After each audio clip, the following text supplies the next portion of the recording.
माघ मास कथा अध्याय 13। आइए अध्याय को प्रारंभ करते हैं।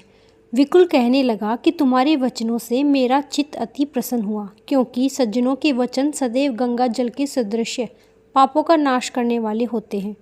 उपकार करना, मीठा बोलना सज्जनों का स्वभाव ही होता है, जैसे अमृत मंडल चंद्रमा को भी ठंडा कर देता है।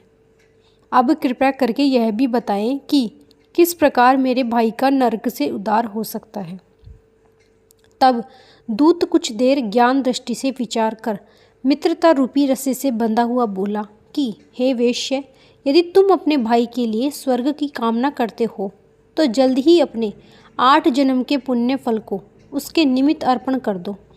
तब विकुंडल ने कहा कि हे दूत, वह पुण्य क्या है और मैंने कौन से जन्म और कैसे किए हैं, सो सब बतलाओ, फिर मैं अपना पुण्य अपने भाई को दे दूंगा। दूत कहने लगा कि हे वेश्य, सुनो, मैं तुम्हारे पुण्य की सब कथा कहता हूँ। पूर्व समय में मधुवन में शालक नाम का ऋषि था। वह तपेश्वरी ब्रह्मा के समान तेज वाला, नवग्रह की तरह उसकी स्त्री रेवती के 9 पुत्र थे, जिनके नाम ध्रुव, शशि, बुध, तार, ज्योति, मान थे। इन 5 ने गृहस्थ आश्रम धारण किया था तथा निर्मोही, जित, माया, ध्यानसी और गुणा तक ये चारों संन्यास ग्रहण कर वन में रहने लगे।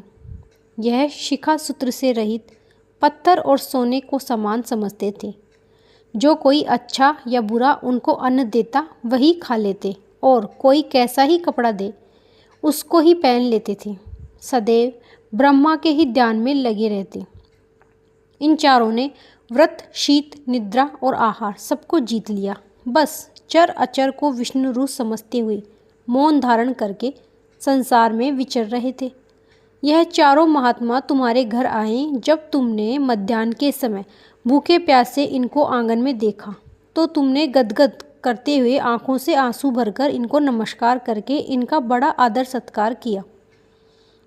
इनके चरणों को धोकर बड़े प्रेम से तुमने इनसे कहने लगे कि आज मेरे अहोभाग्य हे, आज मेरा जन्म सफल हुआ, मुझ पर भगवान प्रसन्न हुए।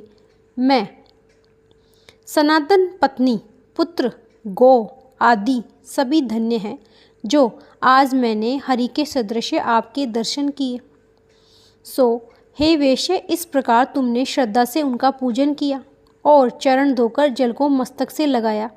फिर विधि पूर्वक इनका पूजन करके तुमने इन सन्यासियों को भोजन कराया। इन सन्यासियों ने भोजन करके रात को तुम्हारे घर में विश्राम किया और ब्रह्मा के ध्यान में लीन हो गए।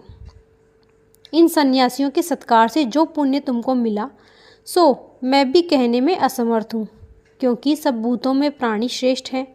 प्राणियों में बुद्धि वाले, बुद्धि वालों में मनुष्य, मनुष्यों में ब्राह्मण, विद्वानों में पुण्यात्मा और पुण्यात्मों में ब्रह्मज्ञानी सर्वश्रेष्ठ है। ऐसी ही संगति से बड़े बड़े पाप नष्ट हो जाते हैं। यह पुण्य तुम दे दो। सो दूत के ऐसे वाक्य सुनकर उसने प्रसन्न चित्त से अपना पुण्य अपने भाई कुंडल को दे दिया और वह नरक से मुक्त हो गया और दोनों भाई देवताओं से पूजित किए गए। तब दूत अपने स्थान को चला गया। इस प्रकार वैश्य के पुत्र विकुल ने अपना पुण्य देकर अपने भाई को नरक की यातना से छुड़वाया। सो हे राजन, जो कोई इस इतिहास को पढ़ता है या सुनता है वह 1000 गोदान का फल प्राप्त कर लेता है। माघ मास कथा अध्याय 13 समाप्त। राधे राधे।